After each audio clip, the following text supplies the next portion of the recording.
What did you mean by that? It's like peroxide. Then like H2O2, that's hydrogen peroxide. No, I get it. But What do you mean by but that? what did you mean by that? I thought it was funny. Okay. I mean, you can think that. I guess. Well, you could just like say, Max, that wasn't funny. No. No, it's not as funny. And they're just like essentially like publicly executing me right now, but you know. Yeah. For all my baby girls. I see your comments, ladies, and they make me smile. I'm lurking and I'm stalking when you least expect. Hey, what's up, everybody? Welcome back to the Robo-Café podcast. I'm one of your co-hosts, Max, also known as Goatstar FM. I'm with your host, Tip Dip, also known as Banjo, and we got Connor, also known as Technique. So we're back at it again this week with another banger podcast. How you guys feeling? Yeah, dude, so I'm feeling fucking good, man. Like, after last time and last week, I've had a lot of time to just think about myself and what I'm doing in my life after we attended Slinky's funeral. And I gotta say, man, I mean, this fucking ketamine shit's great. Yeah, this ketamine shit is so great. It's like I felt I'm fucking vibrating. I'm fucking going to higher dimensions. I shot a thing of dog shit right into my ear last week after we filmed that video. It was insane. Dude, I fucking funneled like a whole fucking can of gasoline last night, dude. It was fucking wild. I jumped off a 6-story building into a pool. And I actually broke the skull. I actually fractured most of my face last week. Dude, here's the deal, man. I fucking ate the ass of, like, fucking Al Gore last week in my mind, dude. Because of how fucked up I was getting off of fucking, drain cleaner, window cleaner, fucking ketamine, you know, all that crazy shit. I actually fucked Al Gore. Yeah, well, I'm close. Fuck you. I fucked Elon Musk, for real. No, but I got my glizzy. I broke. I fucked Connor, so, you know. Yeah, I fucked. Well, I fucked you're on the range. You know, I'm sorry for the behavior. Slinky's death. No, what do you? Shut the fuck up!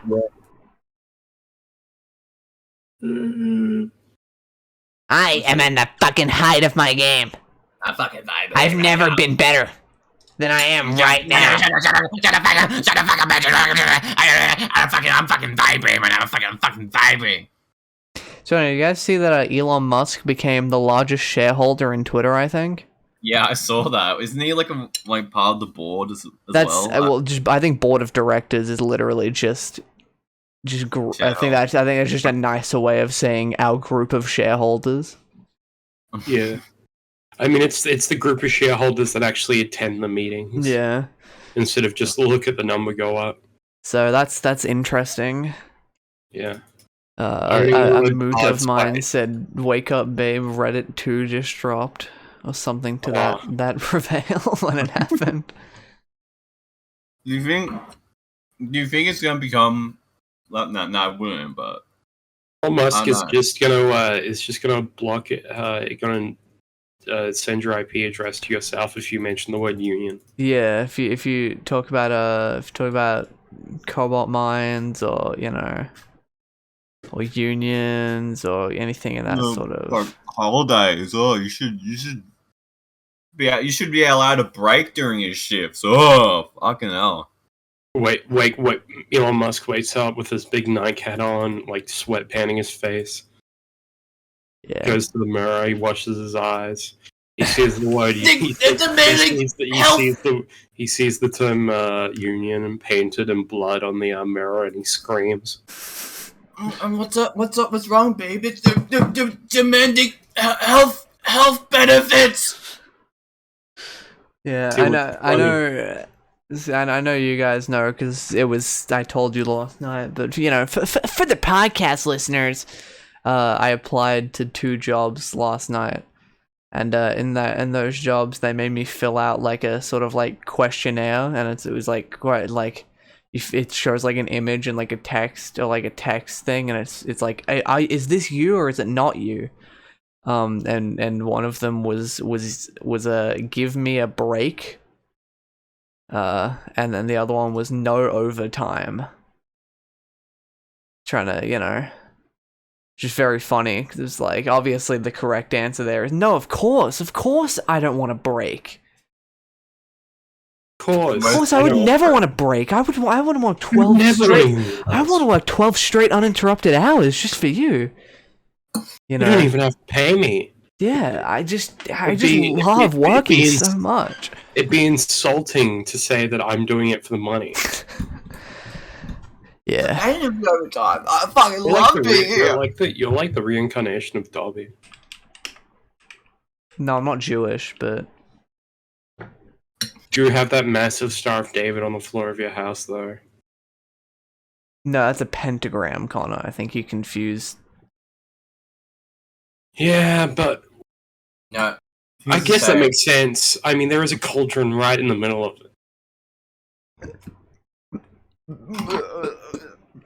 Sorry, I just puked up my mouth a little bit, but also, Connor, fuck off.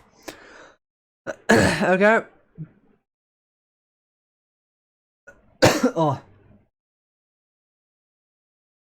Yeah, no, so fuck off. You're trying to link, first off, you're trying to link being a witch directly with Satanism, which is really fucked up to witches out there, but even if I was offended for witches, which I'm not, because I'm not one, and I don't have a cauldron or anything, it's just really fucked up that you would say that, because I'm really, one, offended that you're insinuating that I have a cauldron of some sort, but also you're insinuating that all witches, worship Satan, and that's just really messed up. I didn't say that. I thought it was the Star of David. I thought all witches were Jewish. No, well, after I told you it was a pentagram, you said it makes sense. You do have a cauldron, so... And not that I have one. I don't have a cauldron, but...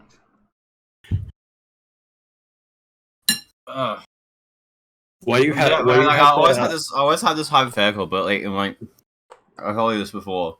What if the plot of Breaking Bad, but instead of cooking meth, Walter White's cooking up potions in this big cauldron? We should make that one of those. We turn this character into an anime character and then used it for a bit. No, he's got potions. He's making him, Jesse, Well, that's basically just if you that's It's just like Breaking Bad with fantasy. Yeah, I'd say that's not that weird. It's just I assume there would be other if you just switch it to a fantasy setting, it'd be like if Breaking Bad was in no, what is that, potions in Game of Thrones? I don't know. Potions. I know it's fantasy, but I don't know how magic and shit is. It's like fantasy. It's low fantasy, magic exists, but it's really uncommon and unpopular. Unlike fairy fantasy. Fairy tale? Never mind those words again. You're talking about fairy tale? You love fairy tale. Remember when they made us watch Fairy Tale in Japan Club? I was literally saying that as you said that. Yeah. That's a trauma of mine. That's all I've seen of Fairy Tale is why. It's no, I watched that Best Guy Ever video about him dancing on the grave of Fairy Tale. It's cool. I haven't, so. Yeah, but yeah, your loss. God, that's such a I think best gay ever. You shouldn't say that. He's really buff. He'll come to your house and say that healthcare should be fought for as an individual. I could body the shit out of best guy ever, so. I think that's literally false. Nah, I could do it. Best guy ever's fucking wacko and the schmacko, but he is very buff.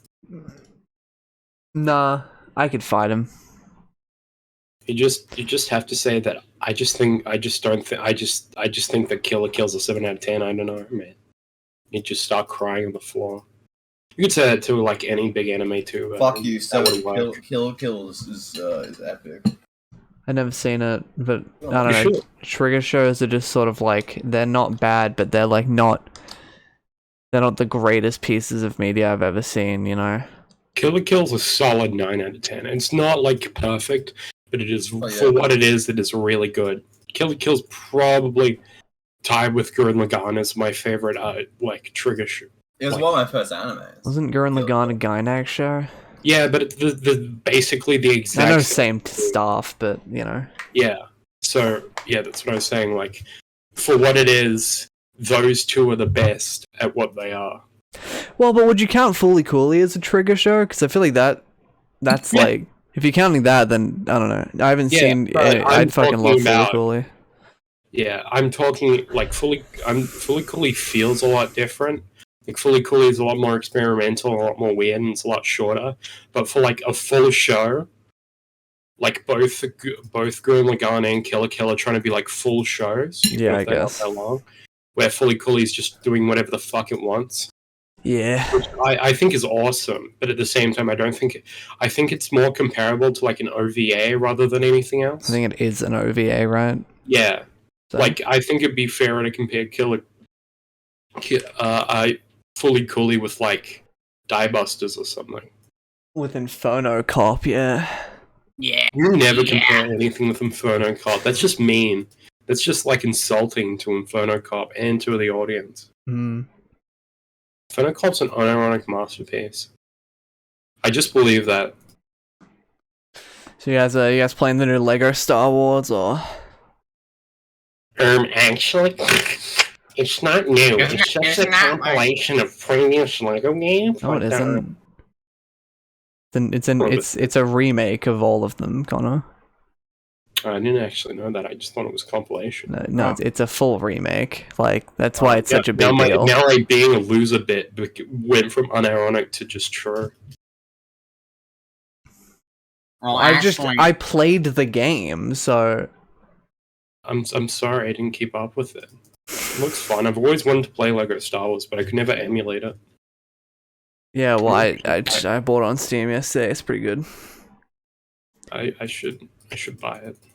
It's only $70 as well with it, like the non-deluxe edition, which I feel like is getting more and more rare for fucking AAA video games. I feel like every there's a AAA game lot is of- $90 now. I would say Yeah. that $70 is still a lot, but I think that's all like for what it is. It has a lot of content in there. It's like 3 games worth. Yeah, it's 9 movies, so it's like Yeah. it's like Each 9 re- little campaigns. That's pretty good.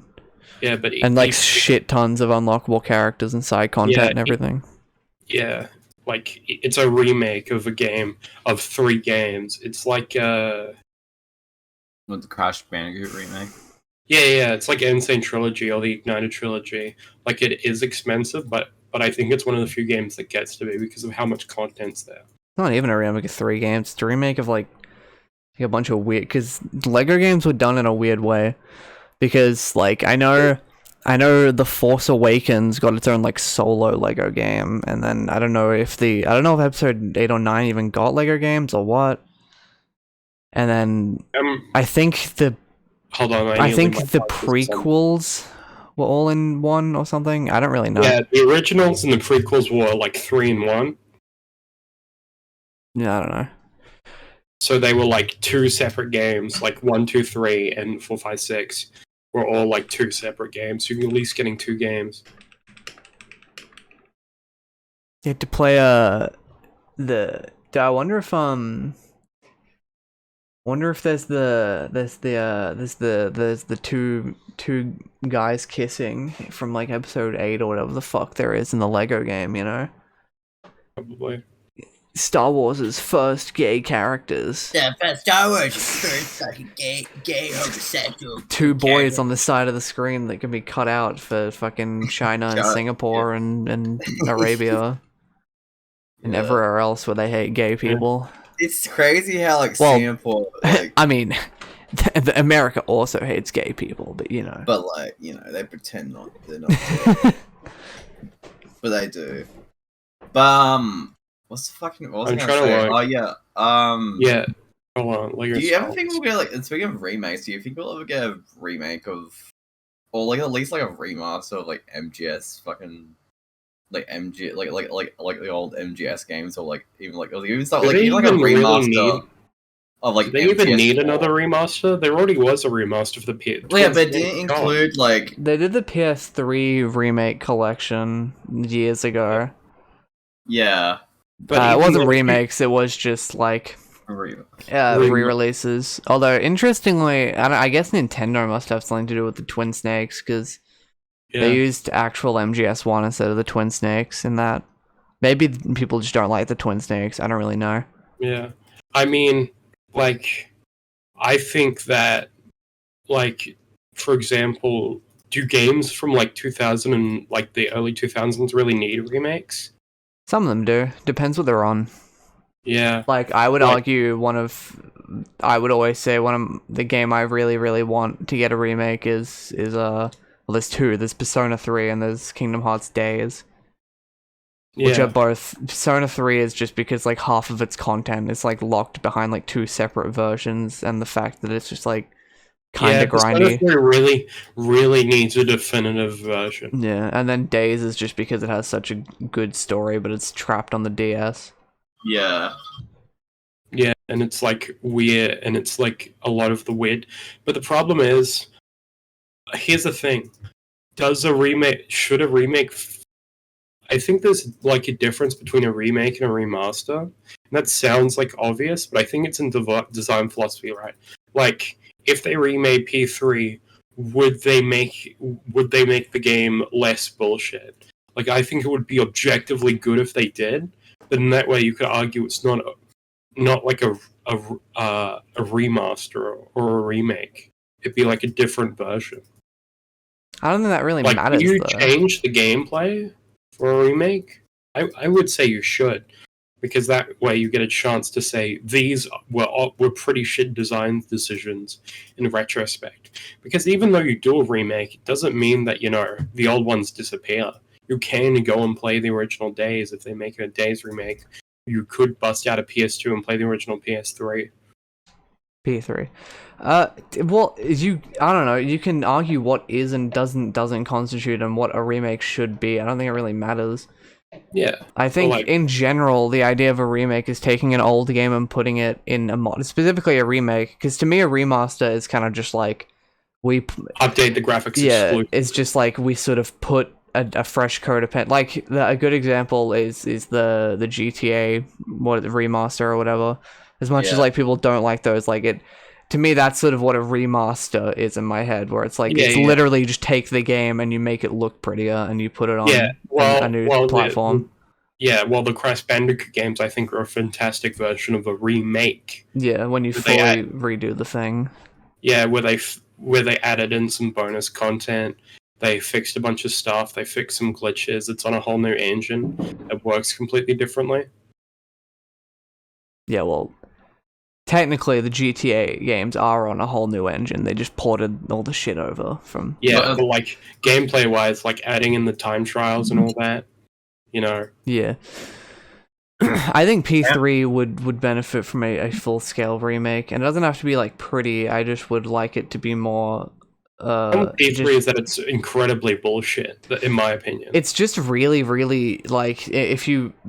With, like, P5, you can sort of comfortably get, like... You don't really need to follow direct, like, super hardcore guides to, like, get the good shit, Yeah, I think there should... I guess that's what you can call difficulty. Like, for a time management game, how well you time manage. But when it's literally you cannot... Like, there is one path to get the true ending. I don't know. I think that goes a bit too far. Yeah, well, it just makes the game feel weirdly stressful. Because, like, it's like if you fuck it up, it's just so annoying because you have to redo all this shit. It's like... Yeah. Persona games in general sort of always make you feel like you're on a clock, and it's kind of like a weird, like... And I think that's fine. But I think it's good, but it's to the extent where P3 is... There is, like, in P4 and P5...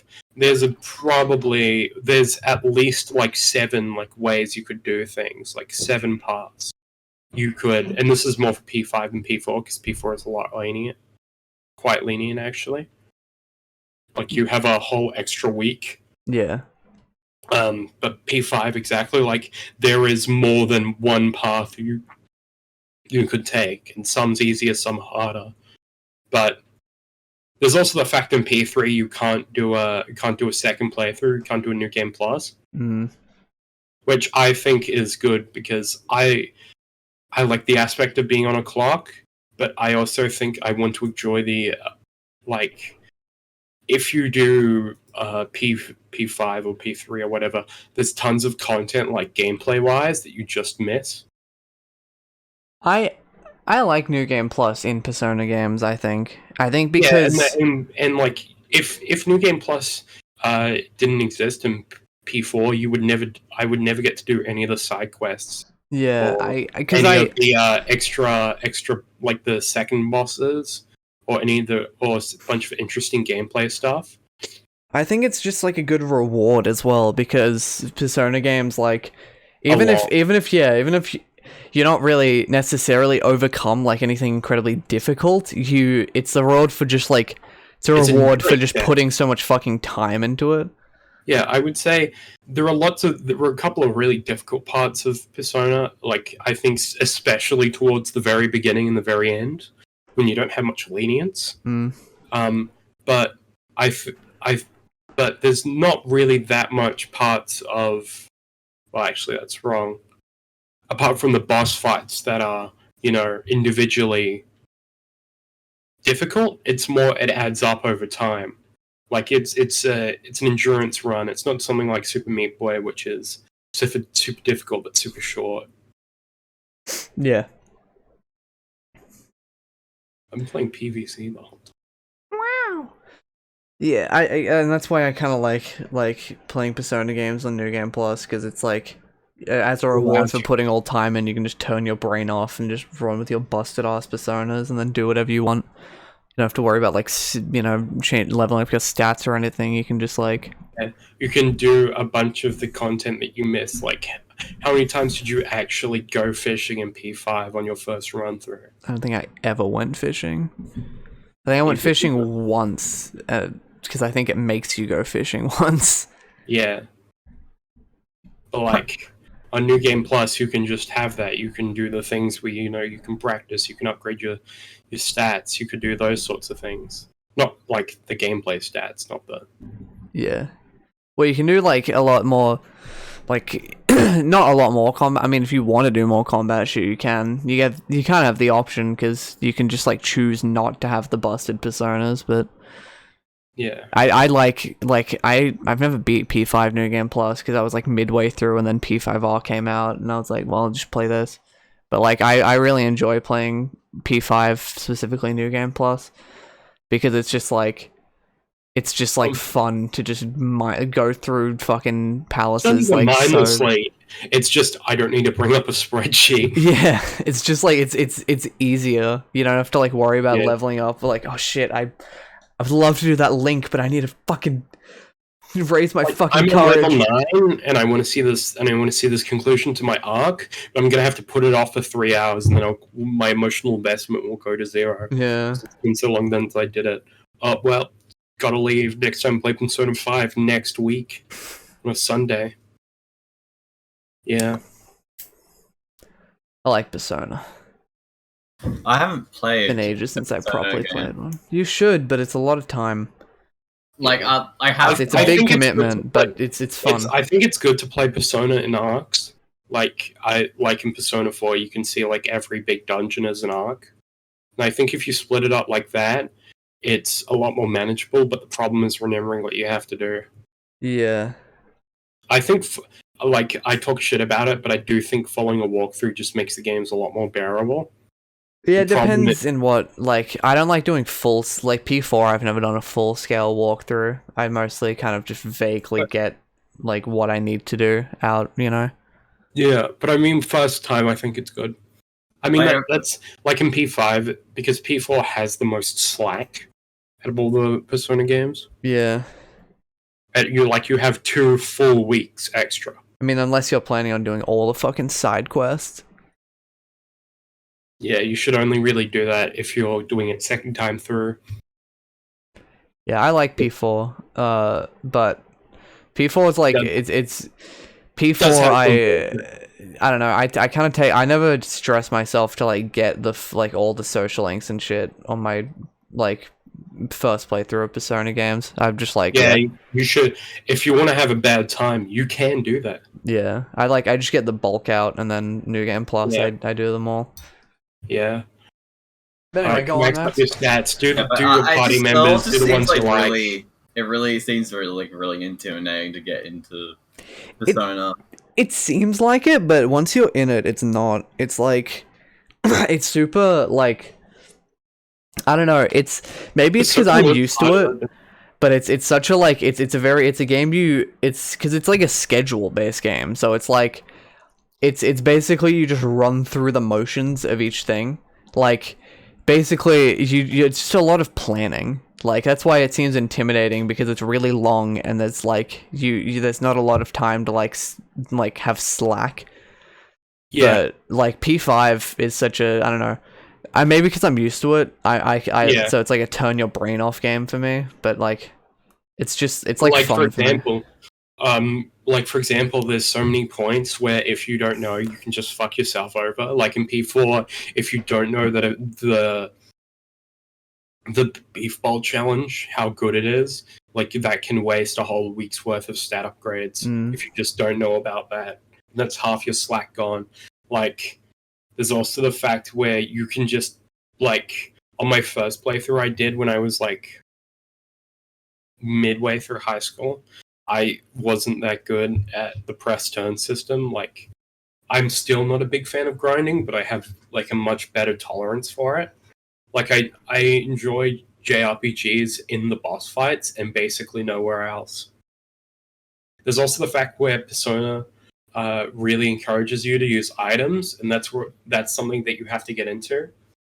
Speaking of items, I really want to play Lisa.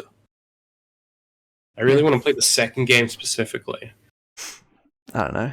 I've kind of wanted to play Lisa for a while, but it's whatever. Yeah, it's yeah. If I played it, I would never stream it or anything, because that seems like a deeply personal game. Yeah.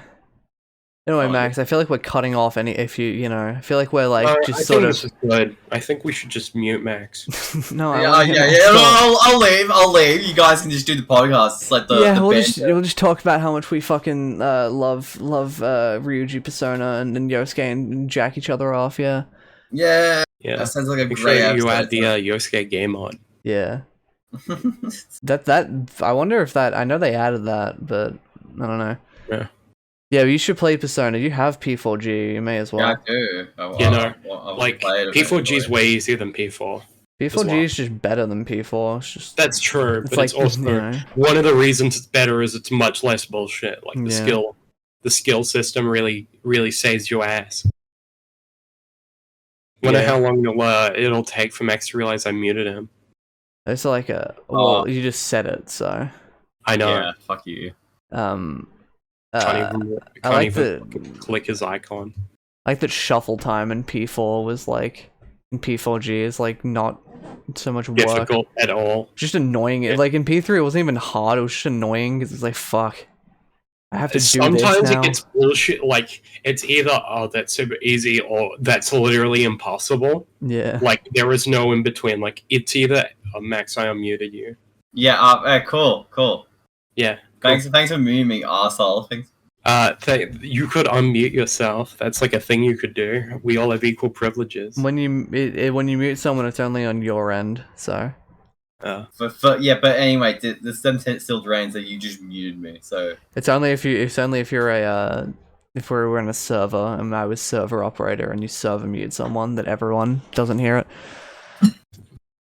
I'm just so used to doing that to Tadhg for a bit. Yeah, you never server mute Tadhg, so if you mute him, we all hear him. Anyway. But yeah.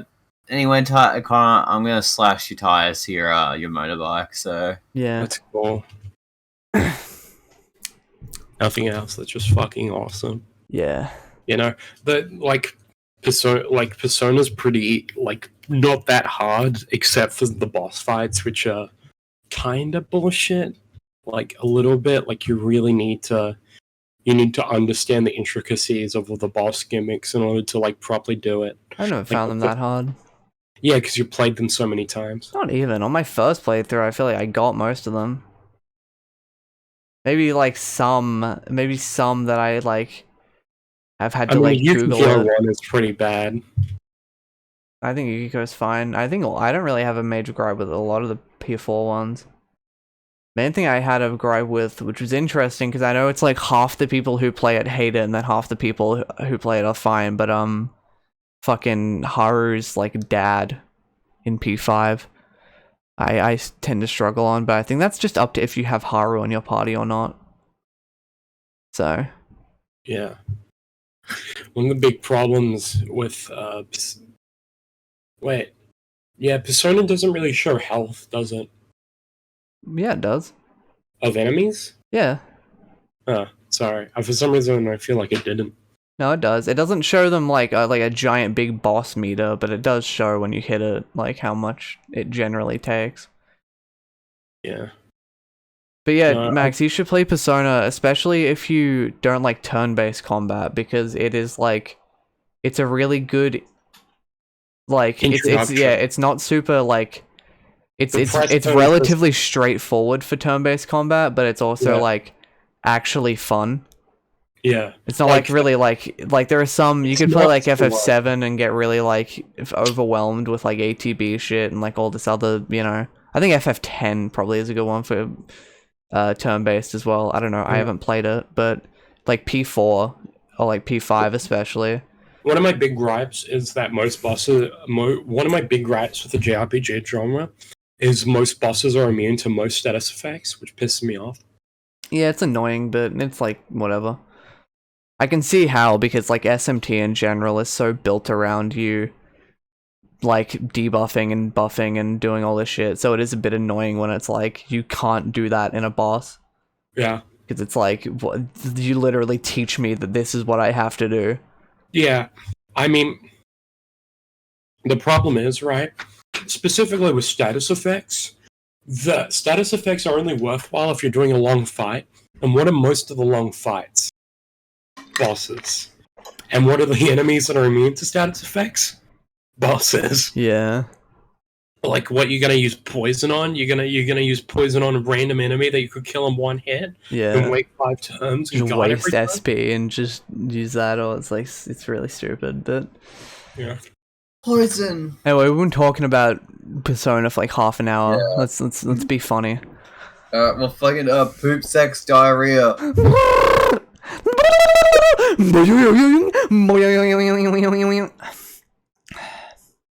Anyway, we got the new project coming up. Yeah. Yeah, sweet, sick new project is coming up. With Steve-O again? This is...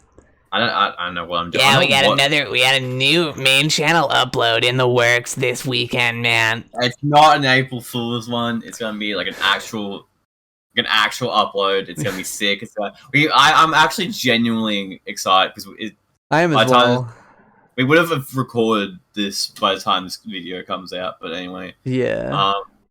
But yeah, I'm genuinely really excited because I feel like this one's gonna be really funny. Yeah.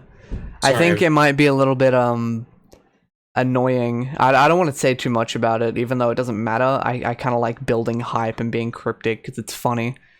But I don't know. I think some people might be... I say some people, no one watches Robo-Café. It's literally us. So who the fuck cares, actually? Never mind.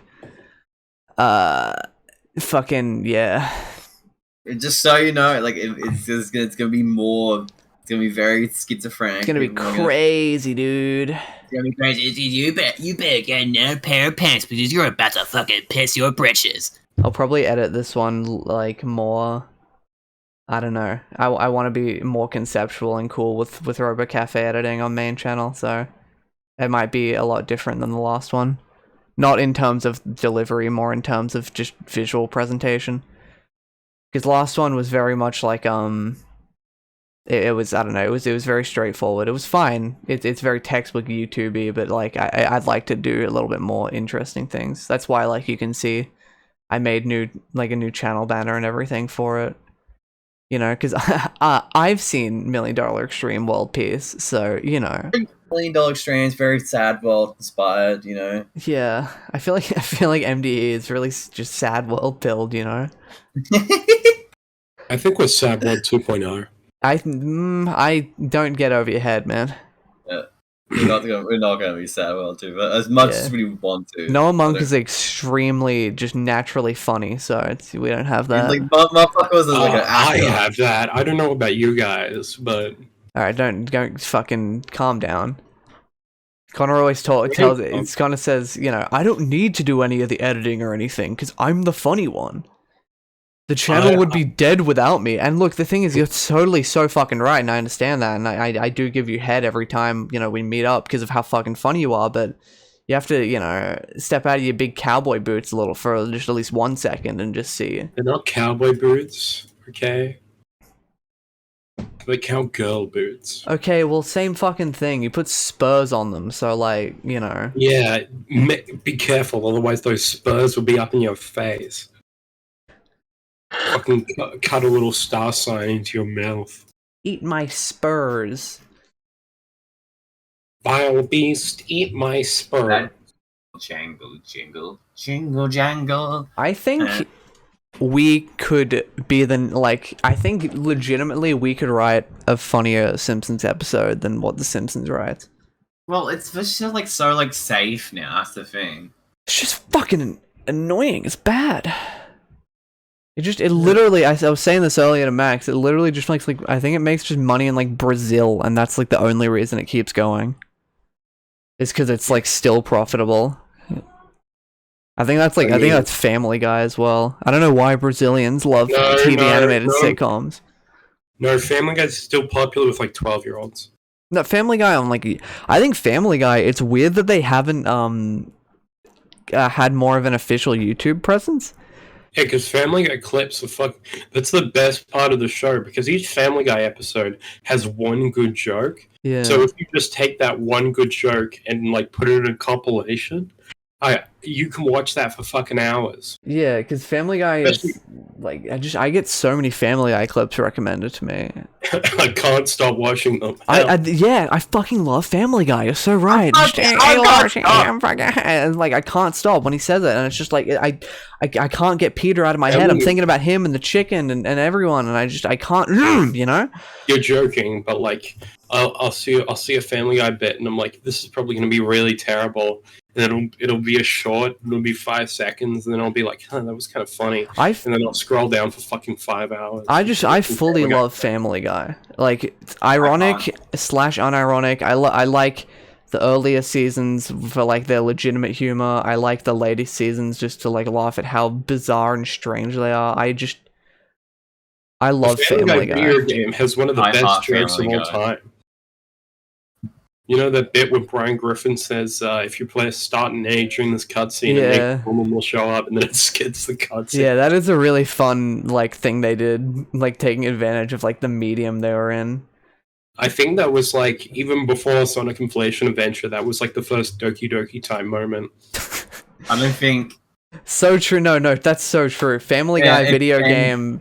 definitely had some influence on Doki Doki Literature Club. Yeah. No, it had some influence on Sonic Inflation Adventure, which had some influence on Doki Doki Literature Club. Get it right. Of course, my bad. We should stream that. I'd rather not. Family Guy Sonic Inflation Adventure? No, I do that one actually. Yeah, Sonic Inflation Adventure is funny. Unironically, it is really fucking funny, and it's made. I remember Connor. It's obviously made for a joke, but no one thinks it is. Like like there's a scene where okay, I'm not going to spoil it. That's for if you want to see that stream, that would be million sub. Yeah, that's my special. Yeah, my 1 million subs on Twitch special. Yeah. Make it a 10,000 sub special. Are there people with 1 million subs on Twitch? I think there are. I assume there would be. Like, doesn't Ninja have like 7 million? But that's like followers. Yeah. I want to see, like, does anyone have 1 million paying subs? Probably not. I would say. Maybe in like 10 years.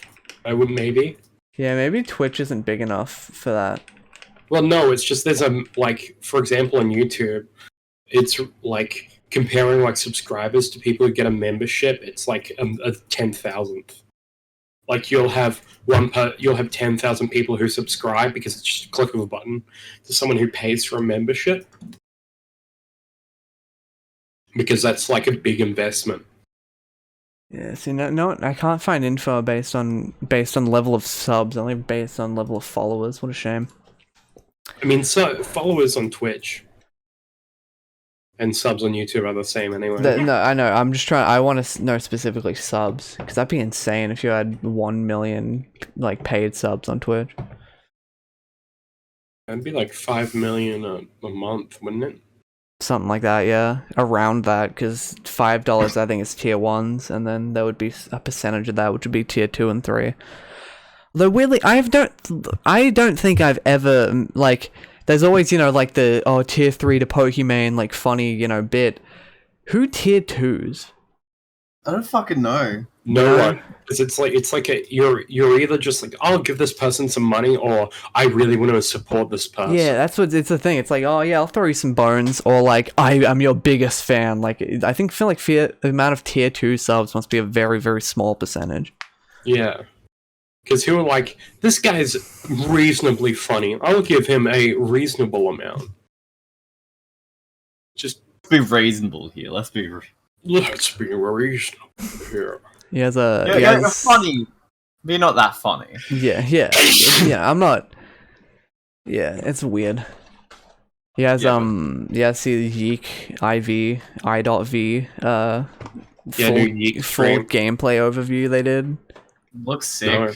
It's like 3 hours long of like the devs going through like the whole rework system. It looks legitimately really promising. There's still a lot of heavy Alex monologue, but now they made it so he's at like some weird like when he monologues, it cuts to him in like some fucking like comedy club on like a microphone. It's really strange. That's unironic.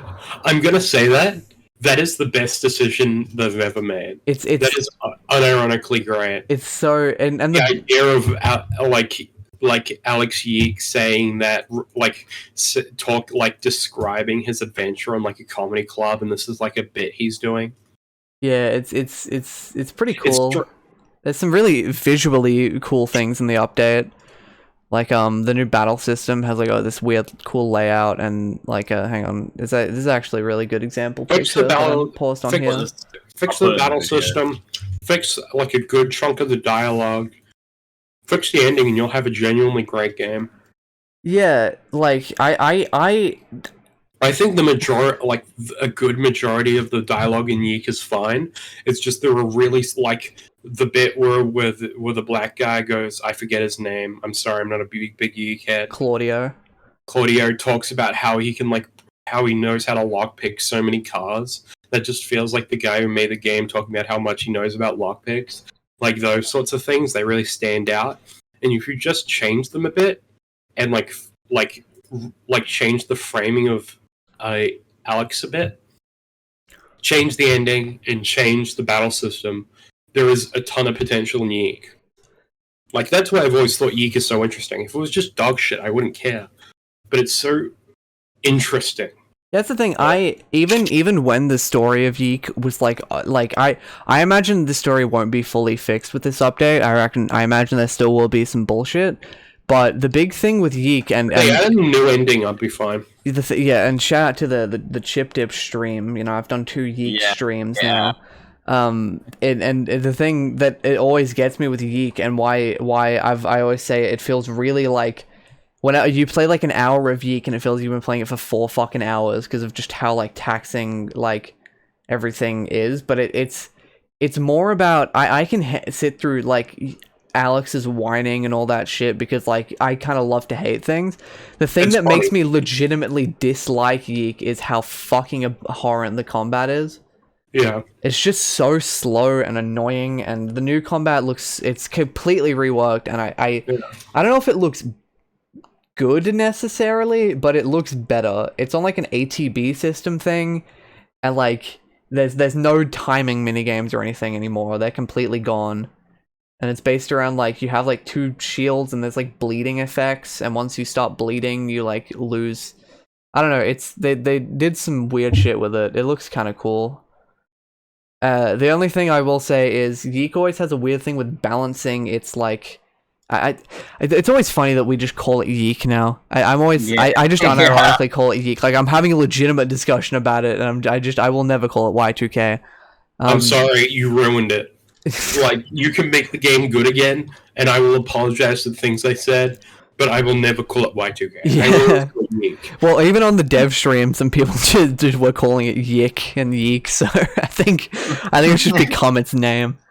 But like Yeek, They should make a DLC for Yeek that's spelled Yeek. yeah, because what they're saying about Yeek I.V is that also I learned that I.V actually stands for something. I forget what it is. It's like into Venus or some shit. I think it is actually into Venus, intravenous or some shit like that. Really autistic. It also stands for 1.5. You know, Yeek is a generally kind of pretty autistic game, but that's why we love it. yeah, I love autistic shit. No, I love Homestuck. We love FNAF. We love Homestuck. We love Yeek. Yeah, it makes sense. It makes sense. We are the three most powerful people to exist. But yeah, the thing with Yeek, I like that's what was stopping me from like playing a lot of Yeek was just like how draining the combat is, and the new combat seems like, for me it seems too fast because it has a weird. Again, that's what I was saying. It has like Yeek doesn't really know when to balance its speed and not, because the whole thing everyone's like Yeek always, it's had a weird, like the combat is slow, but then the dialogue boxes and the combat and the animations are really fast, and it's jarring. And the animations do look really, really fast in the new thing, almost like to a point where I'm like, whoa, Jesus, calm down. It could also be that it's just because it's the devs playing and they know the combat system very well. But apparently they said that the combat's going to be extremely customizable. Like, you can adjust, like, timings, and, like, you can set, like, the background to be, like, a green screen for your stream and stuff and everything. That's one of the coolest things I've ever heard. Yeah. I'm sorry. I take back what I said about Geek. Yeah, so you can make the background, like, a fucking some weird shit. So yeah, it's interesting. I really do hope Yeek is good, because I hope Yeek gets a redemption arc. Yeah, and I think it is because I saw Only Players play it, but I did, like, it kind of made me weirdly fall in love with just everything about Yeek. I saw the Running Shine video, and while it didn't make me fall in love with Yeek, it made me appreciate it a lot more. Yeah, like winning diatribe of, do you know how fucking difficult it is to just make a video game that runs? Like, that's an accomplishment all on its own. Like, no matter how dog shit it is, you made a video game. What have you done, huh? Yeah. Because I've always, I know when it came out, I was on the fence of just, this game is so bad, because everyone said it's bad, and I saw, like, reviews. And then when I watched the Only Players, like, when I watched fucking Chris and Ding Dong and Julian go through it, and actually, like, got the story, I was like, I kind of like this, but I don't want to play it. And I'm really hoping it gets to a point where I want to play the game. Yeah. I mean, I think Yeek's fascinating, personally. Like, a universe with Yeek is infinitely better than a universe without Yeek. Yeah. No, 100%. Even if we never got Iv. Yeah. Fuck the game. What my personal prayer is that they remove Lemonade, but put it in the final boss. Dude. So they just move it, and then everyone's like, "Oh, they listen." I would love Lemonade. The final boss, Lemonade. It's fucking incredible. Yeah. I think I both love and hate that decision, because on the one thing, you've completely undercut. You're like, this is like Alex's big Belly of the Whale, like his big like failure moment in which he's just an asshole to some guy. Even though I kind of do agree that like this guy says, "Oh, I know where this chick is," and then he's like, "Actually, I don't." I kind of understand where he's coming from, but at the same time, this is him being an awful person, and then you're having this big emotional undercurrent, and then it goes. Lemonade. I liked. I think it would be good if they just changed the boss fight that it was for, because like if it wasn't the most emotional part of the game apart from the ending, if it was like the next boss fight, or the one before it. Hmm. Not like that is supposed to be Alex's low point, and you can't, and it never really gets to sink in properly because you just think about lemonade. I don't know. I like it, but I agree. If they wanted because I just like it because it's funny and it's like it totally it does totally ruin them. Like if you're trying to take the story seriously, but it's ruins Alex's entire arc. Honestly. Yeah. Like, I think it's really funny, and I agree with you. I just think it should be moved to somewhere else. Yeah, I think if they were trying to go for that tone earlier, like the tone of just like being goofy and shit, it would have been fine in that place. But because the story right after that wants to take itself seriously, it just totally doesn't fit. The biggest problem is not that it wants to be goofy; it's that it wants to be serious. Then it wants to be goofy, and then it makes... Honestly, I've never really talked about this, but what I find there are two clear signs that someone who's making a story is really autistic. One, an inability to be able to keep to a tone, or the inability to treat tone serious, where you'll have tone bouncing all over the place, like you'll have goofy bits intertwined with serious bits. Like you'll have a character trying to buy a sex doll at the same point, like the world's gonna end. Kingdom Hearts.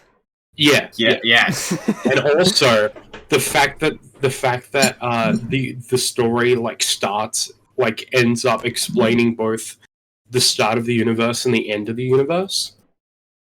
Kingdom Hearts. Yeah. Like how everything is intertwined.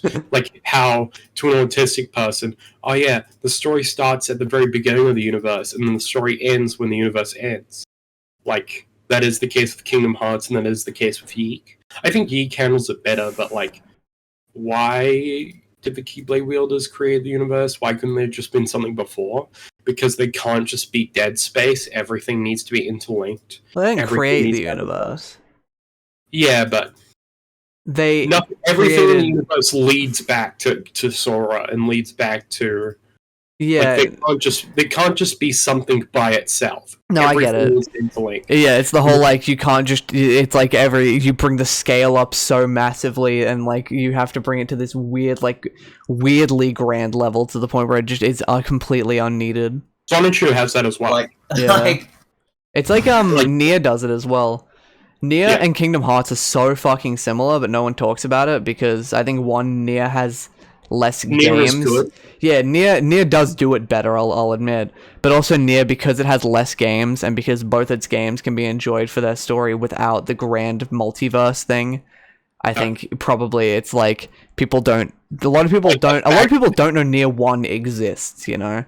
So yeah, like the fact that Nier is a spin-off of one of Drakengard's endings is so autistic. Yeah, and the fact it's the 10 or 11,000 year gap between the first two, they're so connected to each other still, but to have a fucking 10,000 year gap, and all of it is fucking explained in audio dramas and stage plays and shit.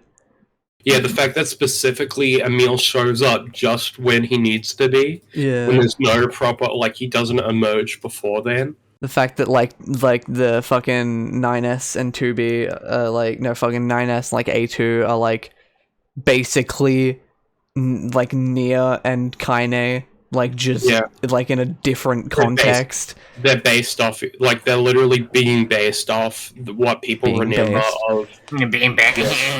But that was, I remember that from one of the Ben St. PCP lectures, which was about this. I think it was Dragon Slime or something made by this autistic girl, where he described those two features, and I agreed with it so much. He linked it back to Sonichu and all that. And I'm like, yes, I understand now. Yeah, that's a really good point. I think because I think from an autistic's inability to need for everything to be neatly in a bow. So there is nothing in this universe that everything starts when the story starts and everything ends when the story ends. There is no time after the story unless you're making another one, and there is nothing before the story unless unless you were making another one. Yeah. Fucking Like, what? it'll- I mean, I don't know if Homestuck does it because I haven't read it, but I feel like does it massively. yeah, I It was does gonna it say I massively. assume it Homestuck's does. the biggest extent. Literally everything in the universe is tied to fucking Like the game to and like John Egbert. Yeah. Like, it's like it is Kingdom Hearts like times 10. It's fucked up. Yeah. Yeah, I it's guess- fucked up how autistic Homestuck is, but it's good. I guess that's probably Oh, shit. why Yeek just appeals to me because of that. Because I'm not autistic, person but as I well, just am a it's like big brought it Kingdom up. Hearts fan. Like, because I just like dumb shit like that. Yeah, you like this. I'm like, neurodivergent, the I world was guess, but- created for Yeek, and then it ends when Yeek ends. Yeah. Like, everything is Alex Yeek. Yeah. And Which it's I personally love because it is such like it is literally the best example of it you can make up. mm, Like literally everything in that universe is tied to the main character yeah. for no reason apart from the fact he's the main character. Well, to be fair, there is some stuff that's tied to Joe Rogan. Mm, That's just, you know, but he's still tied to Alex Yeek, so it counts. yeah. anyway, I think finding patterns in stories is really interesting. Like meta narrative patterns in stories that like weird specific things that come up a lot, like in Japanese stories, how in specifically isekai, the main character always invents soy sauce. I think that sort of thing's really interesting because it just shows the cultural basis that it comes from, and in this case, the cultural basis is autism. Of course. Yeah, like the fact that it has to be this fucking high schooler who every Japanese person knows the recipe for soy sauce. No one could have come up with it but Japan. Yeah. No one could have invented soy sauce, and a world doesn't exist where soy sauce couldn't be made. is it raining right now? Like those very specific things very slightly popping up all over. There's little rain droplets. That's nice. I like it when it rains. I get sleepy. It's because since my old house used to live in a valley, every time every night it would rain. So I just associate rain with sleep. Speaking of autistic storylines in Kingdom Hearts, how's Cage 2 going, Max? Finished Cage 2. Yeah, did we say you were playing it in the last episode? I think we did. I don't know. Fuck, but if we get to it, yeah, I was playing Cage 2 and I finished it and I really did. Did you get all the secret bosses and everything? I come back for them. I did. I got Sephiroth at least. I You didn't get any of the data. I did all of the. You can do Tadhg in post game. It doesn't. Yeah, I did all the. I thought you meant you were done with Cage too, as in like. No, not full. I just did the main story and all. And okay. Like, the psych on it. All I got left is like Data.org and Final Synthesis And Mushroom 13. Mushroom 13. You And excited also, for that? Yeah, Mushroom 13. I To be remember fair, you the only terrible one is Mushroom 8. The other ones I are like remember, pretty you- easy to do. I remember you doing Mushroom 8 like the other day, Mushroom like 8 during the other night, and you were like, actually, I had like a fucking proper meltdown It's in I chat. fucking You're hate just like, Mushroom 8. ah! Just screaming. It's so bad. You have to like mute just so that you could just do it. It's just because it's basically just fucking RNG until you get it. I hate that shit. Yeah, I was But like, it's like you can do it. It's just it requires a bit of perseverance. It's not like it's harder than like a fucking lingering will or anything. It's just like it's not harder than the hardest fucking boss in the game. But it's alright. even then, I feel like lingering will is more like justified because when you lose to lingering will, it's like all right, well at least I just didn't read the attacks good. I get it. When you lose to Mushroom 8, it's just like, oh yeah, because I just decided to launch too far this time. Of course, fuck this game. Sure, Get to a high score of 100. I'd rather not. I got to 96, so I know. yeah, We should round it up. I'd rather not do that. Yeah, there's a lot of shit to do in KH2. Like if you're trying to like platinum trophy it, it takes a while. It's not even that it's hard, it's just like tedious because you have to redo It's just like every like filling out the journals. yeah, you just have to redo every mini game in the game. Just like ugh.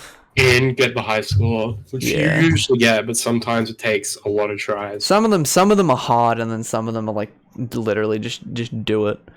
Just do it, but again. Yeah. Anyway. Yeah. But yeah, I really did. I liked Zemnis boss battle. I really did enjoy it. Yeah. Zemnis boss battle is so cool. It is the fun. I honestly think from like what it's like one of the coolest boss battles I think I've ever played. It's its spectacle is so awesome, and when you get to fucking play as Riku with like both keyblades and shit. Oh fuck! And like I think my favorite sequence to that boss battle is probably when like all the fucking like blades the deflecting bit, yeah. Yeah, you just like it's you got like fucking like, cool. Like X and Y, just mashing it. It's so awesome. It's like you darkness, no escape, and you just fucking it's like just spamming like reflect, just like your fucking arms are getting so tired. Cage 2 is so good at being just flashy and great. I love it. Fucking it came in 2008 as well. Like, yeah. For what it is, some of it, it's not obviously the best looking game, but like some of the spectacles and shit in it's just so cool to look at. Like I imagine to be fair, I was gonna say I imagine if I was a kid playing it, I was a kid playing it, and I thought it was the coolest shit on earth. Yeah, and that's why you ended up like this. I was 12 years old playing it on my PS3, thinking, holy shit, gaming doesn't get better than this. Gaming. And it was right, because it's my favorite game, so it didn't get better. Alright, so is it going down, like KH games? Am I on a... It gets worse, but it doesn't get dramatically worse. I like Birth by Sleep. Birth by Sleep, its combat sucks. If don't expect anything remotely as complex as Cage 2.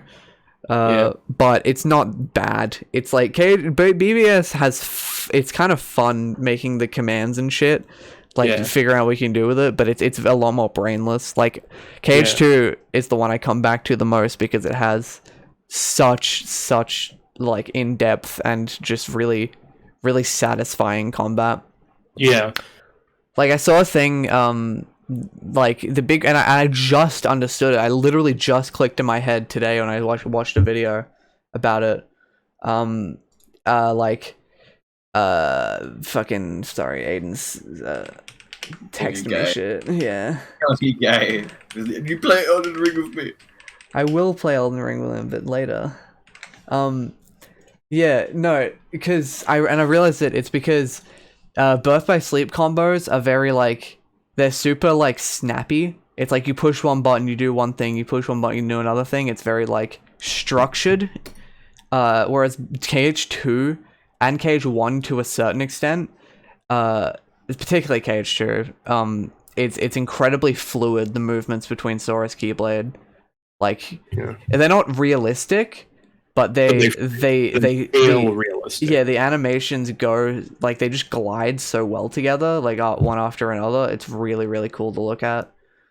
Whereas, like, I was playing Dream Drop Distance today for some reason. Like, I just woke up and was like, I feel like playing DDD, and so I did. Bad mistake. I don't hate DDD. In fact, I love the end section of DDD because it's peak, like, modern Kingdom Hearts. Because it's literally, like, it's so much cutscene. It's, like, so much fucking cutscene. There's so, like, just long watching cutscenes. And, it's, like, just complete bullshit. It's like, it's literally, like, fighting fucking young Xehanort, like, inside of Sora's dreams. And, like, he's like, stopping time, which I do think that's a really cool boss fight. The Riku versus young Xehanort thing. Because I just sort of accidentally beat the game again today.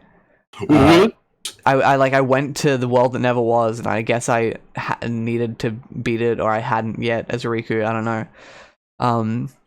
And I was like, it's just really, like, it's not fun to fight young Xehanort. I don't. You probably haven't played it, so it's whatever. But basically, the fight. I was. Yeah, I know you haven't. I assume Connor hasn't either, because. I played a bit of DDD, but not much. Yeah. I got the big collection, and like I said, I was making my way through it, and then I got up to, because I was playing KH1 on Proud mode, because I had played it up to Proud mode at that point, but then I was fighting Dragon Maleficent, and I was just like, I either need to get bullshit lucky, or I need to go grind, and neither one's fun. So Yeah, I hate Kingdom Hearts 1. I don't like Kingdom Hearts 1 particularly, but Proud mode sucks the fun out of that game. Kingdom Hearts 1 is good when it has good level design. The problem with KH1 is it does not have good level design at most points of the game. Yeah. Tarzan's the Colosseum stuff is really fun. Like, just the game, I personally think I love how Sora's Keyblade feels. I think KH1 is the best feel for the Keyblade in the entire series. I think because it feels like you're whacking someone with a big thing of metal. I think KH1 has the most. Sorry, you continue. Finish. I love how fluid KH2 does, but it feels like the Keyblade is like an imaginary thing. But KH1 makes the Keyblade feel like a big hunk of metal that you're whacking someone with. Big wide attacks. Yeah. It makes a big thunk sound. I do agree. But, like, I think Kingdom Hearts 1 has the most realistic combat in the game. There's obviously still some shit that Sora does that's, like, when he spins around, like, vertically, or it's like you wouldn't be able to do that. But, like, it definitely feels real. Like, Sora, as a 14-year-old boy from a fucking island, would not be comfortable wielding this fucking... like giant anime weapon. Yeah, this giant heavy ass block of metal, but I don't think that translates to fun necessarily. I think it's the most satisfying to hit people with in the series. I think that's KH2, but I directly went. KH2 feels too floaty in my opinion. It doesn't have the weight. I don't think KH2 is floaty at all. I think it's weighted perfectly. I think it's it lets the Keyblade be a bit more anime. Yeah, I mean, Max was gonna say something, and I feel bad because Max has barely said anything in this episode. But like, I was gonna say, just like, I honestly way prefer Sora and KH2 than I do in fucking KH1, because I played KH1. It's like, oh, this is fun. Like, some bits are kind of like a bit meh, but it's fun. And then I played KH2, and it's like, this is fucking infinitely better than KH1. This shit's on the grave on KH1. This is like Sora feels like, I honestly just feel so fucking good to like control and shit. Like, you're so much faster. Like, especially with like all the abilities and that, and like, oh my god. Yeah, I mean, I think the best thing that the KH series did was add what is it called? Like event levels. Like those things. What are they called? Like event levels, like how Sora levels up through the story. Oh yeah. Like you unlock shit through boss battles instead of just level up. Like an achieve system, that sort of thing. I love. Yeah, and you don't have that in KH1, and I think you get to, like, for example, you really get to feel like you're progressing with Sora. Like, Sora's actual strength comes from his levels, but his technical skill comes from abilities unlocked through beating bosses. Yeah. KH2 does a really good way of pacing itself in a lot of cases, because KH1 does pace itself fine.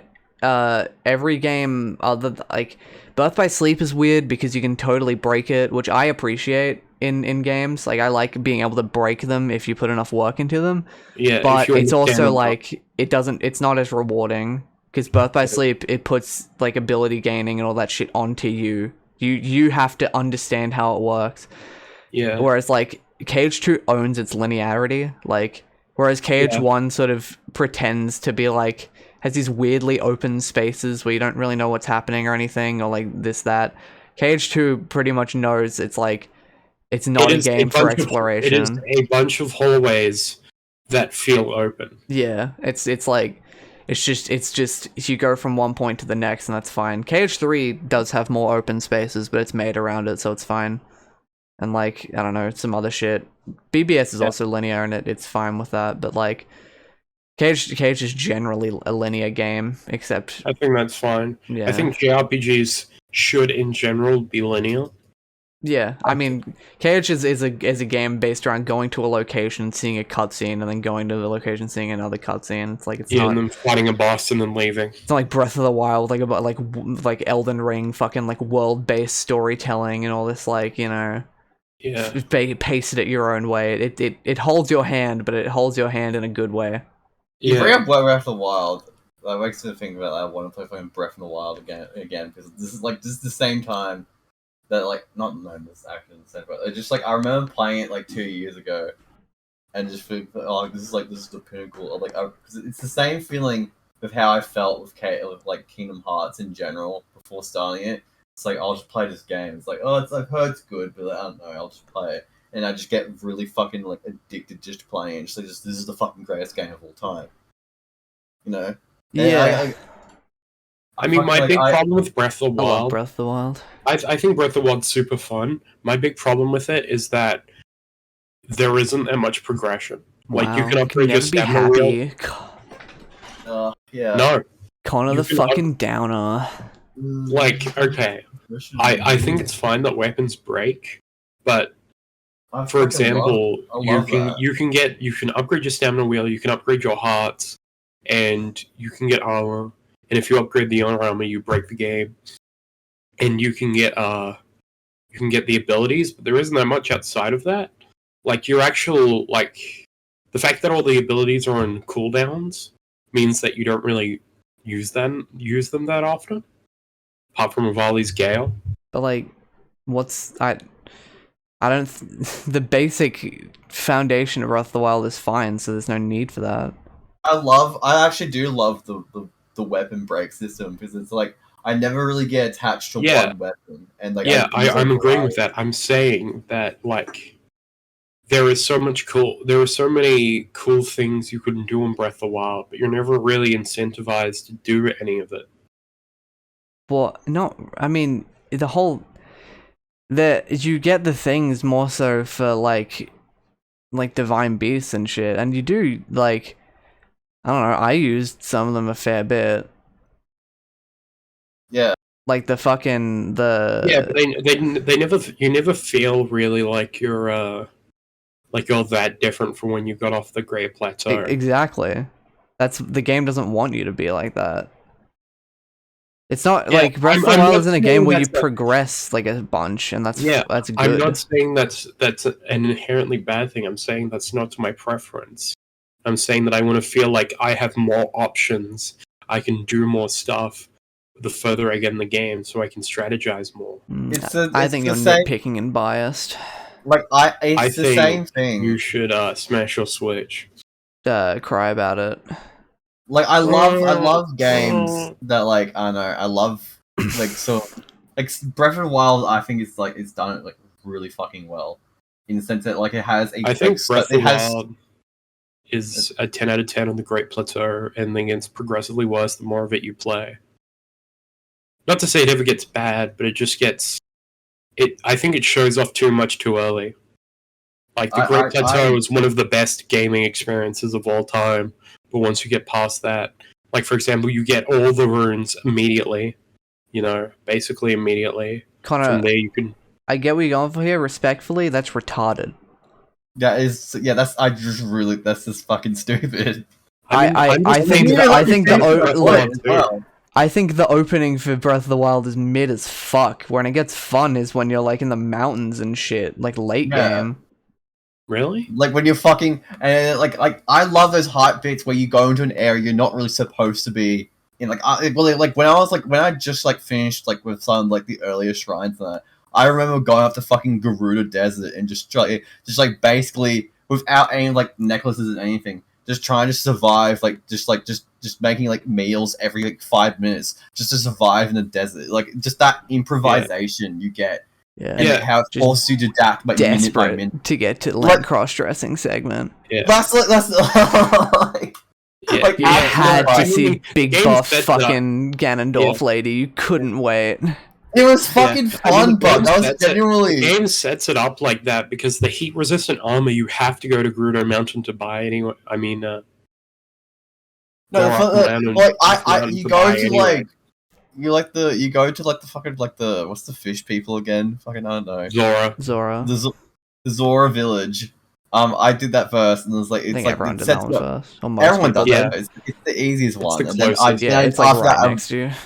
I was like, all right, I might as well do Gerudo, and it was like I was just genuinely so fun, just running. All right, it's fucking like it's day. I gotta cut down cactuses to make fucking food, or I'm gonna die. And then when it gets to night, all right, I gotta make fucking like hot food so I don't fucking freeze to death. It's just like that. You're never in a solid state of being like, okay, I feel pretty confident for where I am right now. Yeah, but you do that on the Great Plateau. That's like Not the whole easy, thing. no, because it's like you don't climb have that it, extreme. You don't have those extremes like filling you to like do that. You get the Great Plateau is the most milquetoast area in the game. Because it's the start of the game. What I like about Breath of the Wild is exploring and mapping shit out. Like the part that's most memorable to me is the way I played it is I just went around and I basically did the Zora one, and then I went around and did like every like tower I could, because I just didn't want, and like that was the funnest part to me, because I was just going around like finding cool shit and mapping it for later, like climbing in a bunch of places, just doing all this like fun shit, doing fucking like shrines. Yeah, And, like that was what was fun to me. Not from I, Great Plateau is I'm just like a saying tutorial. that out of preference, but one of my few big complaints is actually the fact that I really dislike the fact that the shrines never, like, the shrines are fun, but they never get difficult, and I really get pissed off about that because they are super fun. I just wish they got harder. I don't think it needs to be a difficult game. I know, but I just wish personally that there were more difficult puzzles at the end, because all of the puzzles are basically super simple. There isn't anything wrong with that. It's just like it feels like it should, set up for something more advanced, but it never does. I think you need to just stop being so biased and nitpicky and just like things? Question mark. It's Banjo Owen says like things. Or maybe just like stop being so like pessimistic all the time. Yeah, less. Not even saying I don't like them. I said that the shrines are my favorite part of the game. I really maybe love the just stop whining or something. I'm allergic to your bullshit. Shut the fuck up, you're gay. That's the best line I've ever given. Fuck, I love video games. Did you know that your life is like a video game and you're trying to beat it? This has been the gaming. Yeah, this has been the fucking episode where it's just like... Game. I mean, we do them, like, we do kind of have a pattern of just, like, big things. fucking deranged, like, go crazy episodes, and then, like, every few, it's just, like... Normal. Yeah. I think it's because... It pops up normally. Well, yeah, it's just because Robo-Cafe podcast is just us talking, so... Yeah. It just kind of makes sense. Like, sometimes we talk about, like, crazy... Like, sometimes we're deranged and psycho, and then sometimes we just talk about shit like normal, like, human beings. And all of us play video games, so it's a lot easier to talk about them because we've all, like, played them. Like, I read a lot. Banjo goes on Twitter a lot. Max... Okay, It's a side character, so we don't really need to worry about that. So we can't all talk about stuff. This episode is going to be the furry character episode. Is that that? Yeah. We just talk about furry. I just talk about furry characters. Yeah, you talk about big furry characters. Yeah, and Connor talk. Well, the next episode, let's just all have 3 separate conversations with ourselves about shit we like. Connor starts talking about his gay Chinese novels. Max is talking about big fucking hot furry freaks, big huge bar furry men with big bar titties. Hey, I'm just talking about the latest fucking shit. I don't know. I guess apparently my personality is Twitter for some reason. I mean, what do you like that we never talk about, or none of us other do? Like some like films and shit. Yeah. Yeah, I watched like Good Time and stuff, and you guys didn't watch those, and Yeah. That's fair. That'd actually be interesting. It wouldn't. It would just be. We would all just be talking over each other as we're all speaking. That would No, be like no, literally the most I thought it would be like episode three mini ever. podcasts. No, we should do them and then just layer them on top of each other. I think that'd be really That would be good. just really emblematic of the series, you know? Yeah, just all of us talking over each other. Classic. Yeah. Yeah. So I've been reading this pretty good book lately. I'd actually probably just be talking about cute boys the whole way through. You writing my name in a diary and putting pink love hearts next to it. Don't flatter yourself. Why not? Yo, mama. Never can beat me in an argument. I'm the debate bro of the podcast, I would say. Okay, so anyone wants to debate me? Come and fucking try. Come on. Connor's so full of himself. So. Yeah, you know it. Yeah, huh? I'm Connor. Huh? Yeah, huh? Fucking fight me, bitch. Yeah, that is how I sound. You guys want to talk about anything else? This has been going for a while. Yeah, an Yeah, hour I and feel 20 minutes. Very comfortable length. But, you know, we can make it a 2-hour episode. Just make Max do more shit if we want to. I don't think. Is there anything else we need to talk about or no? It There's nothing we need to depends if talk you about. want to talk about anything. I don't really want to talk about anything else. Then Actually, we'll finish the Max, fucking Max- episode. Okay. Connor, you can do the outro. Max, do the intro, you can do the outro, you know? That's... Thank you, everyone. Goodbye. Thank you, everyone. Thank you for listening. Thank you, everyone. Thank you for listening. Goodbye.